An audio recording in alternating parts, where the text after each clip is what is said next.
Good morning students, कैसे हैं आप लोग? बढ़िया, मैं भी अच्छा हूँ। हाँ बेटा, मैं विष्णु कुमार स्वागत करता हूँ बेटा आपका अपने यूट्यूब चैनल फिजिक्स क्लासेस में। हम पढ़ रहे थे बेटा इलेक्ट्रोस्टैटिक्स यानी कि स्थिर वैद्युत की, और इससे पहले हमने टॉपिक डिस्कस कर रहे थे गाउस लॉ, गाउस का नियम। गाउस के नियम में बेटा हमने लास्ट क्लास में डिस्कस किया था समरूप आवेशित अनंत रेखीय तार के कारण विद्युत क्षेत्र। इसका मतलब रेखीय आवेश वितरण के कारण हमने क्या निकाल लिया था? इलेक्ट्रिक फील्ड या विद्युत क्षेत्र निकाल लिया था। ठीक है, इसका आंसर आया था हमारे पास है कोई समरूप आवेशित रेखीय तार है, उसके कारण जो लंबवत r दूरी पर विद्युत क्षेत्र का जो मान होगा वो होगा 2k lambda by R, 2k lambda by R. ठीक है, क्लियर। आज जो हम डिस्कस करने वाले हैं वो टॉपिक है हमारा पृष्ठीय आवेश वितरण के कारण विद्युत क्षेत्र। पृष्ठीय आवेश वितरण के कारण विद्युत क्षेत्र, और इसमें पहला टॉपिक हमारे पास आता है समरूप आवेशित समतल चादर के कारण विद्युत क्षेत्र। देखिए बेटा, यहाँ दो चीज में कंफ्यूजन होता है हमारे पास है, इसको पहले हम डिस्कस कर लें। एक तो ये समरूप आवेशित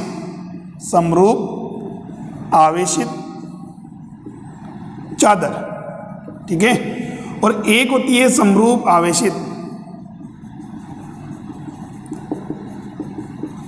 चालक पट्टिका। देखिए दोनों में ही बात करेंगे, हमारे पास क्या है? पृष्ठीय आवेश वितरण है। दोनों में ही क्या है? पृष्ठीय आवेश वितरण है। पर हमें देखना दोनों में डिफरेंस क्या है। देखिए हम चादर की जो बात करते हैं, चादर का मतलब एक परत, सिंगल लेयर, एक परत की बात करें तो यहाँ ये कहते हैं हम इस चादर में पट्टिका में वही डिफरेंस है जो कि एक कागज और पूरी एक किताब में है या कॉपी में है। बस मारिए, इन दोनों में उतना ही डिफरेंस है जो कि एक पूरा कागज और एक कॉपी में है। कॉपी नोटबुक जो हम जनरली काम में लेते हैं हम, क्या डिफरेंस है? देखिए एक पेपर की बात करें, ये कोई आपके पास एक पेज है, ठीक है। एक पेज मतलब मान लें उसमें जो व्हाइट कलर का पेज मान लें, तो व्हाइट जो मटेरियल है बेटा उसको हम क्या माने? चार्ज माने, यानी आवेश माने। ये सब क्या है? ये आवेश मान लीजिए। वो एक समान रूप से फैला हुआ है, बिल्कुल मान लिया एक समान रूप से फैला हुआ है, ये लीजिए, ठीक है। अब मैं बात करता हूं यहां से, अगर मैं उसको ऑब्जर्व करूं, इसको अगर हम देखते हैं यहां से, मैं पेपर की बात कर रहा हूं, एक कागज की बात कर रहे हैं सिंगल, यहां से अगर इसको मैं ऑब्जर्व करता हूं या देखता हूं तो बेटा इधर से देखने पर जो एलिमेंट चार्ज आपको दिखता है या जो आवेश की मात्रा आपको दिखाई देती है, उधर से देखने पर भी वही आवेश दिखाई देगा या कोई दूसरा आवेश दिखाई देगा? क्या दिखाई देगा? वही आवेश दिखाई देगा। ये बस मेरी है भाई। इधर से अगर मैं देखता हूं, अगर वो मटेरियल अगर बात करूं या आवेश अगर मैं देख रहा हूं, तो पीछे से देखने पर भी वही आवेश आपको दिखना चाहिए। नेक्स्ट, या ये कह दूं, मान लीजिए सपोज कीजिए इधर से अगर मैं देखता हूं, यहां पर मैंने कोई इंक गिरा दी, उस पेपर पर क्या गिर गई? इंक गिर गई। क्या इधर से देखने पर वो आपको इंक दिखेगी? नहीं दिखेगी? दिखेगी। इसका मतलब दोनों मटेरियल जो है, इधर से देखने पर उधर से देखने पर दोनों मटेरियल आपको कॉमन दिख रहा है, एक ही मटेरियल दिखाई दे रहा है, ठीक है। अब देखो, अब मैं बात कर रहा हूं किसकी? कॉपी की, ठीक है। नोटबुक जो हम बात कर रहे हैं, ये हमारे पास इस टाइप से है,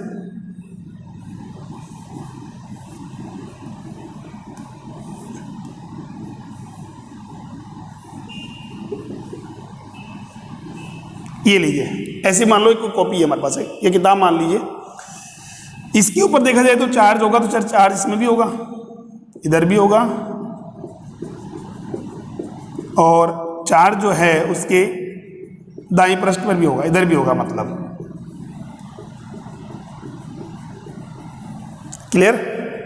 अब देखिए यहां से, इधर से अगर आप इसको ऑब्जर्व करते हो या इसको देखते हो, इस आवेश को देखते हो, मान लीजिए आप इस पोर्शन के आवेश को क्या करते हो? नोटिस करते हो। मैं इस मात्रा के, यानी जो आपके सामने दिख रहा है, उस एरिया के, उस क्षेत्रफल के आवेश को मैं देख रहा हूं, तो क्या इधर से देखने पर आपको वही आवेश दिखेगा या दूसरा आवेश दिखेगा?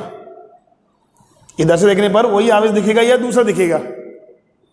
सर हमारे पास वही तो नहीं दिखेगा, दूसरा दिखेगा, कौन सा दिखेगा? जो उसके सामने आएगा वही दिखेगा। बैक साइड वाला दिख जाएगा क्या? दिख जाएगा क्या? नहीं दिखेगा। अब देखिए इसका एग्जांपल और देखिए, मान लीजिए आपके ये नोटबुक है, ये मान लो मेरे पास, मैंने मान ली फिजिक्स की मान लो,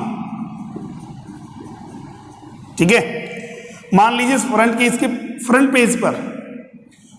पेज पर मैंने क्या किया, कोई भी एक इंक गिर गया, वही बात है, वही मेथड मान लूं, शाही गिर गई मान लीजिए, ठीक है, इंक गिर गई इधर के किस पर?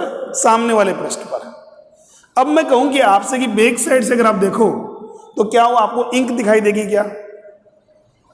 दिखेगी क्या? नहीं दिखेगी। इसका मतलब इसमें दो पृष्ठ अलग अलग है, दो पृष्ठ क्या हैं? अलग अलग हैं, उन पर आवेश बटा हुआ है, ठीक है। ये पट्टिका है, पट्टिका में क्या होती है, कुछ मोटाई हो रही है, मोटाई का मतलब दाईं ओर साइड और बाईं ओर साइड अलग अलग पृष्ठ पर आवेश अलग समान रूप से फैला हुआ, हाँ फैला हुआ एक समान है, इसके लिए भी सिग्मा है, इसके लिए सिग्मा होगा, बिल्कुल सही बात है। बट हम बात करें यहां पर, हम बात करें एक लेयर अलग होगी पर आवेश की, और वो लेयर क्या होगी? अलग होगी। तो इसकी जो एक लेयर है वो है हमारे पास क्या? चादर, ठीक है, वो क्या है? चादर। पट्टिका का एक लेयर जो होगा वो क्या है? चादर। ऐसे ही बात करें कॉपी का एक पेज, कागज तो होता है हमारे पास सिंपल, एक सिंपल, अरे भाई कागज का मतलब यहाँ किससे? पेज से, एक पेज से, ठीक है, एक पन्ना जिसे बोलते हैं हम, ठीक है, एक पेज है, पूरी कॉपी कर पाते हैं, ऐसे पन्ने और मिलाते जाओ, क्या बन जाएगी? कॉपी बन जाएगी।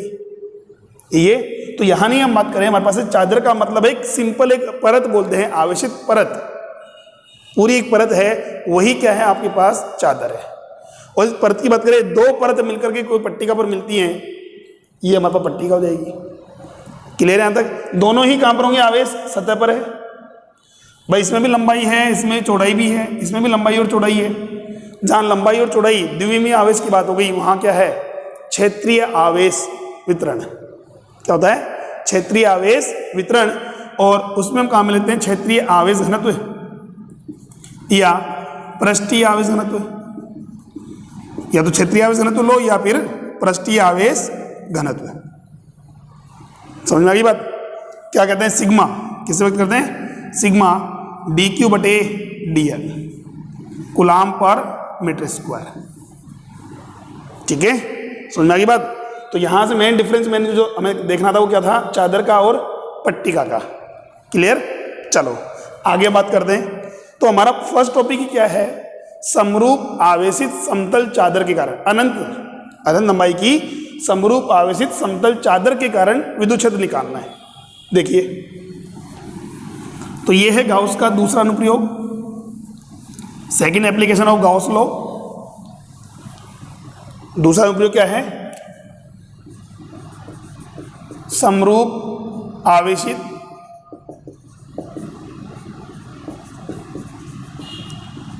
अनंत लंबाई की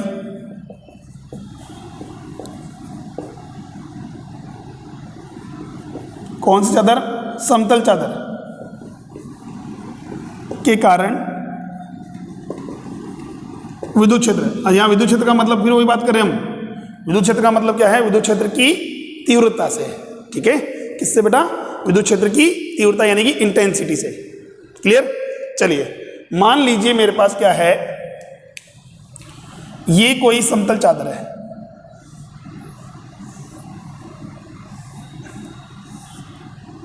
इस टाइप से, ठीक है, इसकी लंबाई यहां भी अनंत की ओर जा रही है, इधर भी अनंत जा रही है, नीचे की ओर भी अनंत फैला हुआ है, इधर भी अनंत, इधर की ओर भी अनंत है, मतलब लंबाई चौड़ाई में किसमें? अनंत की है, ये इन्फिनिटी हो जा रही, सब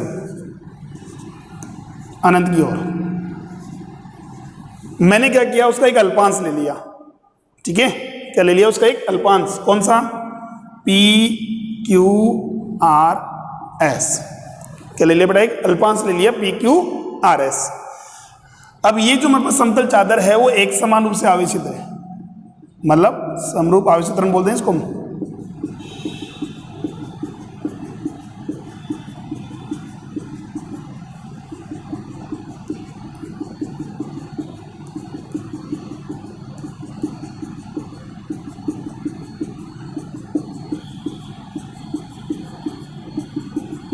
ये लीजिए, ठीक है। और इसका पृष्ठीय आवेश घनत्व कितना मान लिया बेटा, सिग्मा दे रखा है। क्लियर। अब हमें इस परत से, इस पट्टिका से, या सॉरी पट्टिका नहीं, परत से लंबवत की दूरी पर, r दूरी पर एक बिंदु है P। इस बिंदु P पर हमें क्या निकालना है, विद्युत क्षेत्र की तीव्रता निकालनी है। दोबारा फिर कह रहे हैं, पट्टिका के लंबवत की दूरी पर, r दूरी पर स्थित बिंदु P पर विद्युत क्षेत्र की तीव्रता ज्ञात करनी है। क्लियर यहां तक। क्या निकालेंगे, विद्युत क्षेत्र की तीव्रता। जैसा कि हमने प्रीवियस अनुप्रयोग में किया था, पिछले वाले अनुप्रयोग में क्या, सबसे पहले हम निकालेंगे विद्युत क्षेत्र की दिशा, ठीक है। फिर उसके बाद गाउसीय पृष्ठ की कल्पना करके हम निकालेंगे उस गाउसीय पृष्ठ से निकलने वाला फ्लक्स। और फ्लक्स भी दो टाइप से निकालेंगे हम, किससे, एक निकालेंगे हम किससे, गाउस के नियम से, और एक निकालेंगे हम किससे बेटा, फ्लक्स की परिभाषा से। क्लियर। चलिए स्टार्ट करते हैं। सबसे पहले हमें पता करना है बिंदु P पर विद्युत क्षेत्र की दिशा किधर की हो रही है। परिमाण बाद में निकालेंगे, पहले दिशा निकालते हैं। तो इसके लिए क्या किया बेटा, इससे बिंदु O से समान दूरी पर दो अल्पांश ले लो, दो अल्पांश ले लिए क्षेत्रीय आवेश। माना इसका आवेश क्षेत्रफल कितना है, ds, इसका भी कितना ले लिया, ds। इस पर आवेश माना कितना है, dq है, तो बेटा इसमें भी कितना आवेश होगा, dq। क्यों, अरे समरूप आवेश वितरण है, समरूप आवेश वितरण है, तो समान क्षेत्रफल पर आवेश की मात्रा भी क्या होगी, समान होगी। जिसमें इकाई क्षेत्रफल पर आवेश कितना है बेटा, सिग्मा है, तो ds क्षेत्रफल पर कितना आवेश हो जाएगा, यहाँ dq की वैल्यू कितनी लिख देंगे हम, यहाँ मैं dq की वैल्यू लिख देता हूँ बेटा, सिग्मा इंटू ds लिख सकता हूँ, सब बिल्कुल लिख सकते हैं। अरे इकाई क्षेत्रफल पर आवेश कितना है बेटा, सिग्मा, तो ds क्षेत्रफल पर कितना आवेश होगा, सिग्मा इंटू ds। ऐसे हमने कहा यहाँ भी क्या लिख सकते हैं बेटा हम, सिग्मा ds। क्लियर। चलो इसको मान लिया मैंने A, उसको मान लिया हमने B। A के कारण बिंदु P पर विद्युत क्षेत्र निकाले, देखिए से बाहर की ओर होगा, पॉजिटिव चार्ज इसलिए बाहर की ओर होगा, उसको मान लिया DEA। और यहां बात करें इसके कारण कितना होगा, DEB। क्या DEA और DEB का परिमाण बराबर होगा, सब बिल्कुल बराबर है। क्यों बराबर है, अरे सर दूरी बराबर है, आवेश की बिंदु से दूरी बराबर है, आवेश भी बराबर है, तो विद्युत क्षेत्र की तीव्रता भी क्या होगी, बराबर होगी। क्लियर यहां तक। चलिए विद्युत क्षेत्र तीव्रता क्या होगी, बराबर होगी। अभी एक ही दिशा में क्या, नहीं सर, एक दिशा में होते तो क्या होते, एक दिशा में होते तो डायरेक्ट जुड़ जाते, ठीक है। एक दिशा में होते तो क्या होते, जुड़ जाते, विपरीत दिशा में होते तो क्या हो जाते, घट जाते। पर ना तो ये एक दिशा में है, ना ही क्या है, विपरीत दिशा में है। क्या करेंगे, समान परिमाण के अगर होते हैं तो उस समय क्या करते हैं, इनको घटकों में तोड़ते हैं, घटक विभाजन करते हैं। कर लीजिए घटक विभाजन। माना ये कौन थीटा है, तो ये भी थीटा होगा, ये भी थीटा, ये भी थीटा होगा, तो ये तो गया DEA cos थीटा, और इसी दिशा में आएगा DEB cos थीटा। नीचे आएगा मेरे पास DEA sin थीटा, ऊपर जाएगा DEB sin थीटा। अभी हमने क्या बोली, DEB और DEA का परिमाण क्या है, बराबर है। परिमाण क्या है बेटा, बराबर है। परिमाण बराबर है तो देखिए, तो DEB sin थीटा का परिमाण भी DEA sin थीटा के बराबर होगा, होगा ही नहीं होगा, ठीक है। उससे क्या हुआ, उससे ये हुआ कि ये उसके जो ऊर्ध्वाधर घटक हैं, ऊर्ध्वाधर जो घटक हैं वो समान परिमाण किंतु विपरीत दिशा के कारण क्या हो जाएंगे, कैंसिल हो जाएंगे, निरस्त हो जाएंगे। समान परिमाण किंतु विपरीत दिशा के कारण क्या हो जाएंगे, निरस्त हो जाएंगे। जबकि जो क्षैतिज घटक हैं, कौन से घटक बेटा, क्षैतिज घटक जो हैं वो समान परिमाण के कारण, जैसे परिमाण समान हो या नहीं हो उससे कोई फर्क नहीं पड़ता, दिशा समान है, इसीलिए आपस में क्या हो जाएंगे, जुड़ जाएंगे। तो ये तो कैंसिल हो गए, ये वाले घटक जुड़ गए। इसका मतलब इस पट्टिका के लंबवत r दूरी पर जो विद्युत क्षेत्र आ रहा है, हमने क्या किया, बिंदु B के कारण विद्युत क्षेत्र निकाला, इस दिशा में आएगा, इसके कारण विद्युत क्षेत्र निकाला, A के कारण, तो सर इस डायरेक्शन में आ रहा है।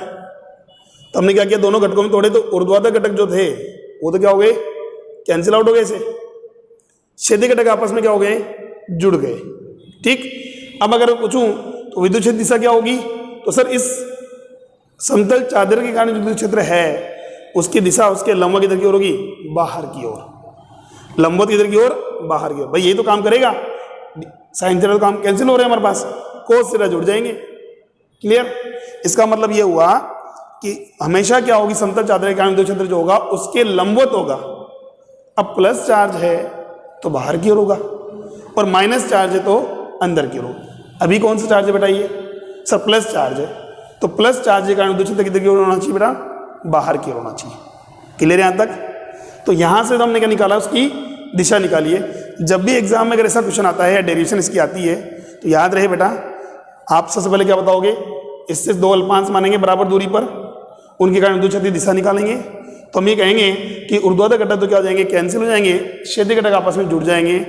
अतः परिणामी विद्युत क्षेत्र दिशा क्या होगी, इस पट्टिका के लंबवत, सॉरी चादर के लंबवत किधर की ओर होगी, बाहर की ओर होगी। ये दिखाना जरूरी है, डेरिवेशन में बताना जरूरी है। क्लियर?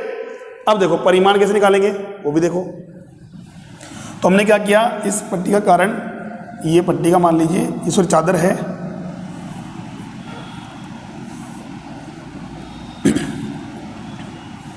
तो ये क्या है, एक समान रूप से आवेशित है, ऐसा कुछ दिया हुआ है।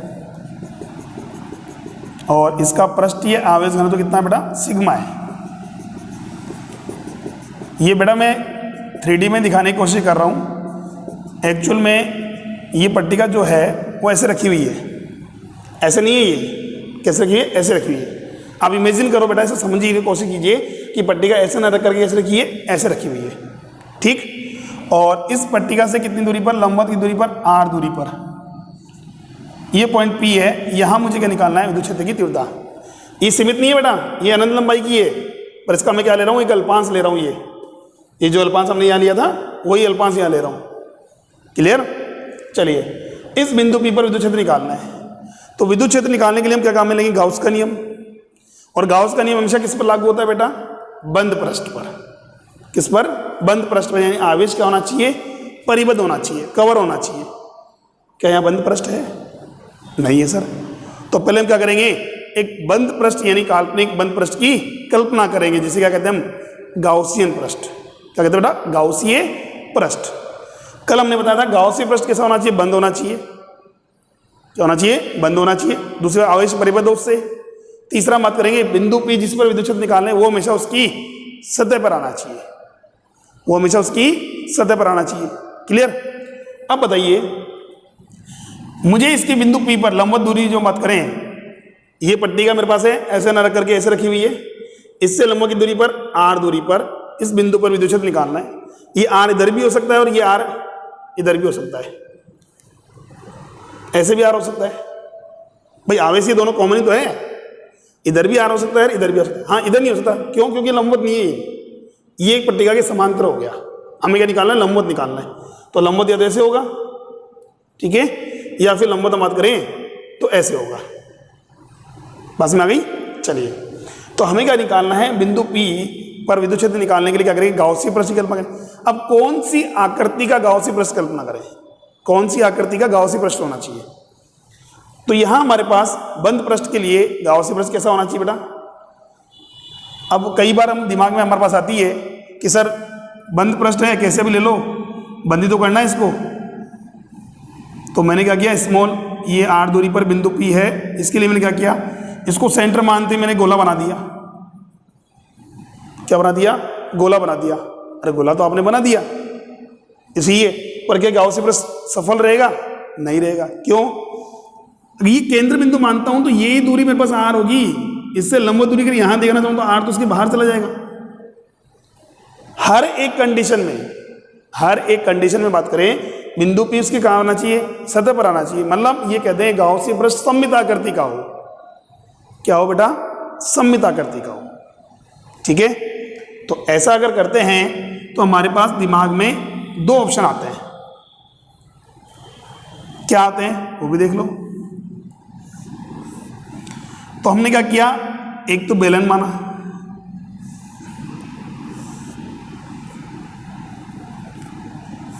क्या माना, बेलन माना।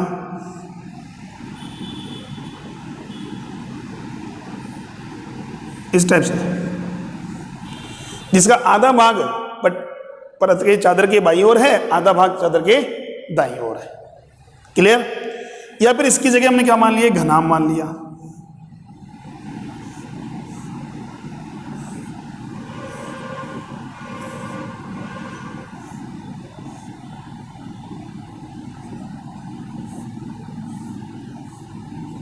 सेम वही मेथड हमारे पास,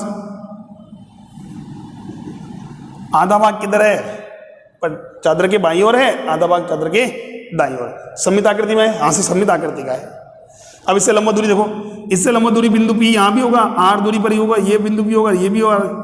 ये जो परत दिख रही है बेटा लास्ट में जो परत है, ठीक है, वो परत क्या होगी, इससे बराबर दूरी पर होगी नहीं होगी, हाँ से बराबर दूरी पर।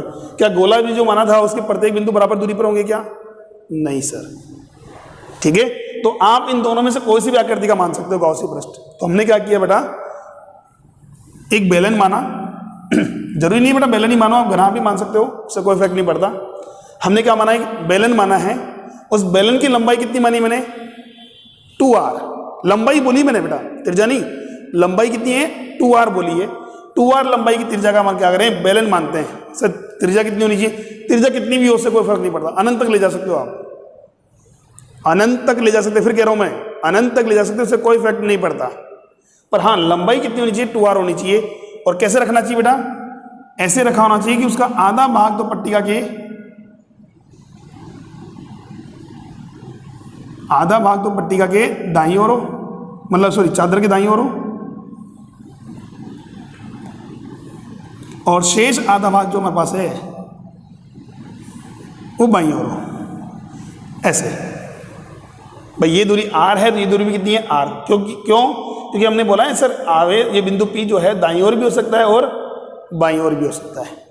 क्लियर, सर इसे आवेश परिबद्ध हुआ क्या, हाँ बिल्कुल हुआ ना आवेश परिबद्ध। ये एरिया का चार्ज हमारे पास क्या हो गया, परिबद्ध हो गया। अब ये कौन सी आकृति होगी, सब बेलनाकार आकृति होगी, सॉरी वर्ताकार आकृति होगी। बेलन तो पूरा है, कौन सी आकृति होगी, वर्ताकार। देखिए कैसे, ये परत हमने बोली, यहां से मैंने क्या किया, एक बेलन पास कराया, आधा दाईं ओर है, आधा किधर है, बाईं ओर है, मान लीजिए ऐसा। तो इसकी जो वर्ताकार भाग आ रही है, इसके अंदर का जो एरिया ये वाला, ये वर्ताकार वाला एरिया, उस एरिया से क्या होगा, आवेश जो होगा वो कवर हो जाएगा, बाकी का आवेश क्या है, बाहर है। केवल ये जो एरिया का आवेश होगा ना, कौन सी आकृति दिख रही है बेटा, वर्त दिख रही है, तो ये वर्त आकृति का जो एरिया होगा, आवेश होगा, वो तो कवर हो गया, बाकी का आवेश क्या है, बाहर है। क्लियर यहां तक, पास में आ गई। अगर सर घनाभागाकार रहते तो यहां जो आयत बनता, अच्छा इसमें बात करें, हमेशा ये जो आवेश जो दिख रहा है कौन से एरिया का होगा, वो इसके होगा अनुप्रस्थ काट क्षेत्रफल के बराबर। बेलन का अनुप्रस्थ काट क्षेत्रफल कैसा होता है, बेलन का अनुप्रस्थ काट क्षेत्रफल कैसा होता है, वर्ताकार। यानी कि ये जो एरिया सामने दिख रहा है ना, ये जो एरिया दिख रहा है, उस एरिया के बराबर क्षेत्रफल क्या होगा, परिबद्ध हो जाएगा, या उसके इक्विवेलेंट आवेश जो होगा वो परिबद्ध होगा, बाकी का आवेश परिबद्ध नहीं होगा। अब देखिए, तो हमने क्या किया, हमने 2r लंबाई का एक बेलन या गाउसी पृष्ठ के रूप में माना, उसको इस प्रकार स्थापित किया कि उसका आधा भाग तो है चादर के दाईं ओर है, आधा भाग क्या है, चादर के बाईं ओर है। क्लियर यहां तक, चलिए अब विद्युत क्षेत्र निकालना है। तो विद्युत क्षेत्र निकालने के लिए हम क्या करेंगे, गाउसी पृष्ठ से निर्गत फ्लक्स निकालेंगे। तो हम पहले क्या बोलेंगे, गाउसीय पृष्ठ से निर्गत फ्लक्स निकालेंगे। और हमने कहा ना फ्लक्स दो प्रकार से निकालेंगे हम, एक तो निकालेंगे फाई बराबर close integration E vector dot D S vector, और एक निकालेंगे सिग्मा क्यू अपॉन में एप्सिलॉन नॉट से। एक तो निकालेंगे फाई बराबर close integration E vector dot D S vector, यानी कि फ्लक्स की परिभाषा से। एक निकालेंगे sigma Q upon epsilon not, यानी गाउस के नियम से। क्लियर यहां तक, फ्लक्स की परिभाषा से, गाउस के नियम से, दोनों से निकालेंगे हम। ठीक है, चलिए तो हम पहले बात करते हैं किससे, फ्लक्स की परिभाषा से। क्या कहता है फ्लक्स की परिभाषा, क्या कहती है भाई, फाई बराबर close integration E vector dot D S vector. किसी विद्युत क्षेत्र में रखे पृष्ठ से लंबा गुजरने वाली बल रेखाओं की संख्या विद्युत फ्लक्स कहलाती है। इसी का मान विद्युत क्षेत्रफल सदिश के अदिश गुणनफल के बराबर होता है। क्लियर, चलो ऐसा हमने यह यूज किया है। अब ये जो बंद पृष्ठ है, इसका मतलब पूरे गांव से पृष्ठ निकलेगा। अब गांव से पृष्ठ से जो पूरा फ्लक्स निकालना है तो वो 3 भागों में निकलेगा। कितने भागों में बेटा, 3 भागों में। कौन कौन से, एक तो सर वर्ताकार भाग S1, दूसरा बीच वाला भाग वक्राकार जो है, वक्राकार, फिर बोल रहा हूं वक्राकार, और ये क्या है, वृत्ताकार, सर्कुलर एंड कारो, ठीक है। और तीसरा हमारे पास कौन सा है, वृत्ताकार भाग, अगेन S3। इनसे क्या निकलेगा, फ्लक्स निकलेगा। अब फ्लक्स कैसे निकालेंगे, तो फ्लक्स निकालने के लिए विद्युत क्षेत्र और क्षेत्रफल सदिश के मध्य कोण पता होना चाहिए। क्या पता होना चाहिए, कोण। कैसे देखेंगे, तो मैंने क्या किया, इस ds वेक्टर का, ds3 वेक्टर का एरिया वेक्टर मान लिया, क्षेत्रफल सदिश पृष्ठ के लंबवत बाहर की ओर ds3, ds2 का मतलब सर लंबवत ऊपर की ओर मान लो, नीचे की ओर मान लो, मतलब होगा बाहर। ये मेरे पास दे रखा, देखो ध्यान से सुना, ये मेरे पास हो गया पृष्ठ, ये तो हो गया चादर, ये मैंने बेलन माना। इस पृष्ठ की बात करें, वर्ताकार भाग जो है इसका क्षेत्रफल सदिश क्या होगा, इसके लंबवत बाहर ऐसे। इस वक्राकार पृष्ठ के लिए क्षेत्रफल सदिश क्या होगा, लंबवत इधर की ओर, इधर की ओर, इधर की ओर, इधर की ओर, इधर की ओर, हर कंडीशन में होगा लंबवत, ठीक है। कर्व सरफेस है इसलिए लंबवत होगा। अब बात करिए, हर कंडीशन में देख ले पर हमेशा क्या होगा, क्षेत्रफल सदिश होगा इस परत के, ये चादर के क्या होगा, हमेशा समांतर होगा, है या नहीं है, ठीक है। इस क्षेत्रफल सदिश इसके लिए निकाले तो इसके लंबवत बाहर की ओर, इसके लंबवत किधर की ओर होगा, बाहर की ओर। क्लियर, अच्छा ठीक है। यहां से समझ आ गया, ds3 आ गया, ds2 आ गया, ये ds1। अब विद्युत क्षेत्र किधर की ओर होगा, सो विद्युत क्षेत्र अभी हमने निकाला, पट्टिका के लंबवत किधर, सॉरी पट्टिका क्या, चादर के लंबवत किधर की ओर होता है, बाहर की ओर होता है। किधर की ओर होता है ना, बाहर की ओर। तो इस प्लस आवेश के कारण बाहर इधर ये हो गया, इसके कारण लंबवत हो गया, ये हो गया, और इसके कारण लंबवत यही मान लो, यही है। तो इसको मैं तीन भागों में तोड़ूं तो हम क्या लिखूंगा बेटा, इसको हम लिखेंगे फाई बराबर close integration E vector dot ds vector को इंटीग्रेशन ई ds S1 के लिए E vector dot S1, E vector dot S2, integration E vector dot S3, ठीक है। अब देखिए तीन अलग अलग प्रश्न हैं, S1, S2 और S3। यहां हमने बंद समाकलन नहीं लगाया। क्यों नहीं लगाया, क्योंकि तीनों पृष्ठ हमारे पास अलग अलग अगर देखें तो बंद नहीं है, ये वर्ताकार है, ये वक्राकार है, ये क्या है, वर्ताकार है, पर तीनों को मिलाते हैं तो बेलन बन गया, और बेलन क्या है, बंद पृष्ठ में आता है। तीन पृष्ठ अगर बना दिए जाए, मिला दिए जाए तो बंद सरफेस बनेगी नहीं बनेगी, बिल्कुल सब बनेगी। इसलिए मैंने बंद समाकलन नहीं लगाया, अलग अलग में बंद समाकलन नहीं लगाया। यहां बात करूं, डॉट हटाऊंगा तो क्या लगाऊंगा, cos थीटा। अरे डॉट हटाएंगे तो cos थीटा लगाएंगे।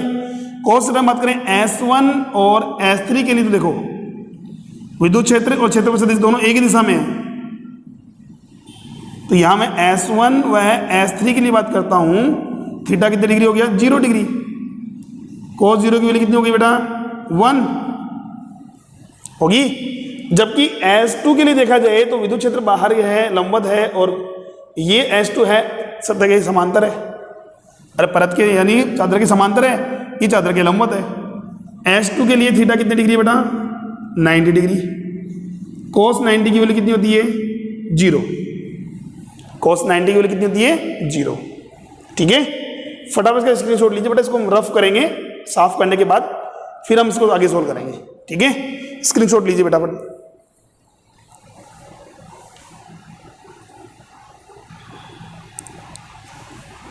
ठीक है, चलो आगे देखिए।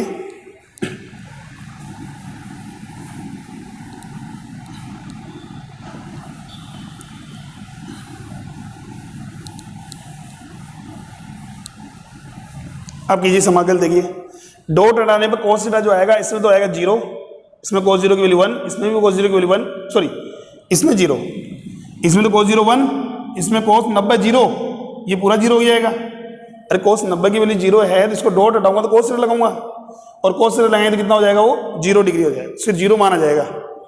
ये 0 डिग्री है तो cos 0 का मान 1 हो जाएगा, ये ध्यान से देखिए। तो मेरे पास क्या आ रहा है बेटा, फाई इज इक्वल टू जो आएगा इंटीग्रेशन ई ds1 बचेगा प्लस 0 इंटीग्रेशन ई ds3 बचेगा, यही बचेगा भाई। S2 के लिए तो 0 हो गया, तो cos 90 का मान 0 होता है, और S1 और S3 के लिए थीटा की वैल्यू 0 डिग्री है तो cos 0 की वैल्यू 1 होती है। तो क्या बचेगा मेरे पास, ई ds1 और ई ds3 बचेगा। यहां से देखिए बेटा, ds1 और ds3 की बात करें, दोनों ही वर्ताकार पृष्ठ हैं। S1 और S3 के दोनों क्या हैं, वर्ताकार पृष्ठ हैं। अगर वर्ताकार पृष्ठ हमारे पास है, कौन से पृष्ठ बेटा? वर्ताकार है, दोनों का क्षेत्रफल भी बराबर होगा ना, दोनों का क्षेत्रफल बराबर होगा। तो यहां से मैं कैसे बोल सकता हूँ, इंटीग्रेशन ds1 बराबर होगा इंटीग्रेशन ds3 बराबर होगा s के। मान लो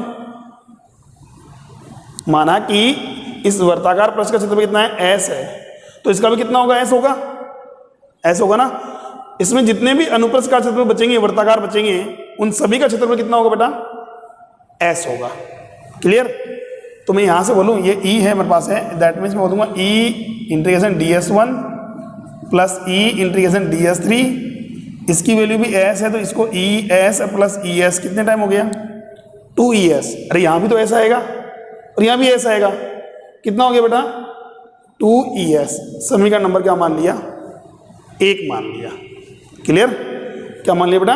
1। अब देखिए आगे, ये तो हमने निकाला बेटा किसकी सहायता से? फ्लक्स की परिभाषा से। अब हम निकालेंगे गाउस के नियम से। अगला देखते हम गाउस के नियम से। गाउस के नियम से, गाउस का क्या नियम कहता, क्या कहता है भाई? किसी बंद पृष्ठ से निर्गत कुल फ्लक्स का मान जो होगा उस बंद पृष्ठ से परिबद्ध कुल आवेश तथा निर्वात की विद्युतशीलता के अनुपात के बराबर होगा। यानी कि फाई बराबर जो होगा सिग्मा क्यू अपॉन में एप्सिलॉन नॉट होगा। अब सिग्मा क्यू क्या है सर? सिग्मा क्यू क्या है? बराबर गाउसीय पृष्ठ से परिबद्ध कुल आवेश। ठीक, अब देखिए यहां से गाउसीय पृष्ठ जो है बेलनाकार है, बेलनाकार पृष्ठ के अंदर आवेश कितना आएगा? सर ये बेलन जो है लंबवत प्रवेश कराएगा भाई। जैसे मान लो ये चादर है सामने ऐसे रखी हुई है, इसमें मैं कोई बेलन लंबवत प्रवेश कराऊंगा तो सामने कौन सी आकृति दिखेगी आपको? भाई बेलन को इधर से देखूंगा तो कौन सी आकृति दिखेगी?